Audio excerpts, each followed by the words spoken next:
उत्तरी अमेरिका संरचना प्राकृतिक विभाग या भौतिक विभाग 50 करोड़ वर्ष पूर्व उत्तरी अमेरिका के उत्तरी भाग में जो भूखंड था उसे हम कैनेडियन शील्ड नाम से जानते हैं। आर्कियन युग की प्राचीनतम और रूपांतरित चट्टानों से निर्मित इस शील्ड का विस्तार हडसन की खाड़ी के चारों ओर था। इसके पूर्व दक्षिण में कैलिडोनियन पर्वतश्रेणी का निर्माण हुआ। टेक्टोनिक और ग्रीन पहाड़ आज इस पर्वतश्रेणी के अवशेष हैं। कैलिडोनियन भूसंचलन आज से 35 से 40 करोड़ वर्ष पूर्व हुआ। कैनेडियन शील्ड और कैलिडोनियन पर्वत कालांतर में घिस चले गए। इनके तलछट निकटवर्ती समुद्र में जमा होते गए। कालांतर में यह समुद्र बालू, मिट्टी व चूना पत्थरों से भर गया और वहाँ अपलेशन स्वरूप निर्मित हुआ। इस नए स्थल रूप में दलदली भागों में घने वन उगाए जो दबकर कोयला क्षेत्रों में बदल गए। कुछ करोड़ वर्षों के बाद परमियन कल्प में यहाँ अपलेशन पर्वत का निर्माण हुआ। यह भूसंचलन 22 से 25 करोड़ वर्ष पूर्व हुआ और हर्शियन भूसंचलन के नाम से जाना जाता है। अपलेशन स्थलखंड के अपरदन से प्राप्त अवसाद से बना अपलेशन पर्वत कट छट कर अब सामान्यतः 500 से 1300 मीटर ऊंचा रह गया। इसकी अधिकतम ऊंचाई दक्षिणी भाग में मिलती है।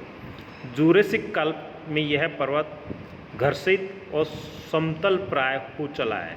बाद के कल्पों में यह कई बार उठा और फिर अपरदित हुआ। नदियों में यह कई बार उठा और फिर अपरदित हुआ। नदियों के प्रभावित होने की गति मंद पड़ने के कारण डेल्टा निर्माण सक्रिय होता चला गया। खड़िया मिट्टी का जमाव सुदूर तक हुआ।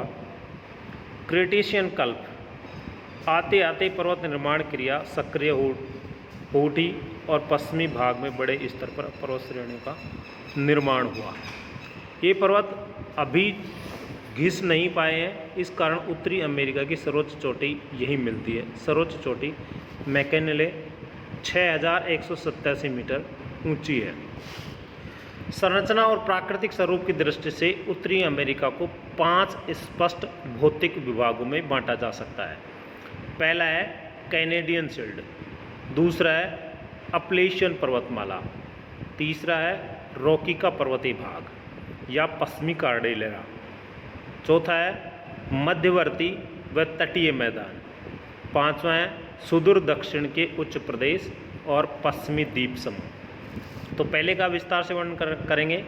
कैनेडियन शील्ड यह उत्तरी अमेरिका का सबसे प्राचीन और दृढ़ भूखंड है जिनसे सपाट भाग का रूप ले लिया है। यह मुख्य रूप से कैम्ब्रियन पूर्व चट्टानों द्वारा निर्मित है जो रूपांतरित होने के कारण लोहा, तांबा, चांदी, सोना, निकल, जस्ता, पैलेटिनियम, टाइटेनियम, यूरेनियम, आस्बेस्टस इत्यादि खनिजों से धनी है। इसका विस्तार हडसन की खाड़ी के चारों ओर है। उत्तर में आर्कटिक द्वीपों से लेकर दक्षिण में वृत्त झीलों ये ग्रेट लेक्स तक और पश्चिम में मैकेंजी निम्न भूमि से लेकर पूर्व में लैब्राडोर पठार तक देख सकते हैं। जैसा कि आप मानचित्र में देखेंगे तो उससे भी ये पता लगा जा सकता है कि यह भाग कहाँ से कहाँ तक फैला हुआ है। इस शील्ड का क्षेत्रफल 25 लाख वर्ग किलोमीटर है। उत्तर पूर्व में यह ग्रीनलैंड तक फैला हुआ है, किंतु अटलांटिक महासागर ने इसे पृथक कर दिया है। सुदूर उत्तर आर्कटिक बेसिन में विभंग उत्पन्न होने के कारण यह छोटे छोटे द्वीपों में बट गया है। हडसन की खाड़ी के समीपवर्ती भागों पर तलछटी चट्टानों का निक्षेप मिलता है। इस भाग की औसत ऊंचाई 200 मीटर है। पूर्वी और पश्चिमी भाग अधिक ऊंचे हैं और इन दोनों भागों के बीच की ऊंचाई 200 से 900 मीटर मिलती है। दक्षिण में सेंट लॉरेंस नदी की घाटी के आसपास का क्षेत्र सबसे कम ऊंचा है। कैनेडियन शील्ड को लॉरेंसियन शील्ड भी कहा जाता है। कैनेडियन शील्ड का अपरदन और उत्थान की क्रियाएं बारी बारी से होती रही हैं। फलस्वरूप आज यह संप्राय मैदान जैसा नजर आता है। आधुनिक कल्प में हिमानीकरण के फलस्वरूप पुरानी चट्टानें उभर आई है। वे घर्षित अवस्थाओं में पर कहीं कहीं उनकी गुप्ताकार आकृतियां देखने को मिलती हैं। हिमानीकरण के कारण जगह जगह झीलें पाई जाती हैं। Great Barrier, Great Slave, Athabasca, Reindeer, Winnipeg पश्चिमी भाग की प्रमुख झीलें हैं। दक्षिणी भाग की झीलों में सुपीरियर, मिशिगन, हारून, ईरी, ऑन्टेरियो प्रमुख है। कैनेडियन शील्ड का उत्तरी भाग वीरान सा दिखता है। उसका नाम बैरान लैंड कह सकते हैं क्योंकि वहाँ की सारी मिट्टी हट चुकी है और सारा भाग टुंड्रा यानी कि कह सकते हैं शीत मरुस्थल में बदल गया है। दक्षिणी भाग में जहाँ कहीं पर्याप्त मिट्टी मिलती है वहाँ वन उगाए हैं।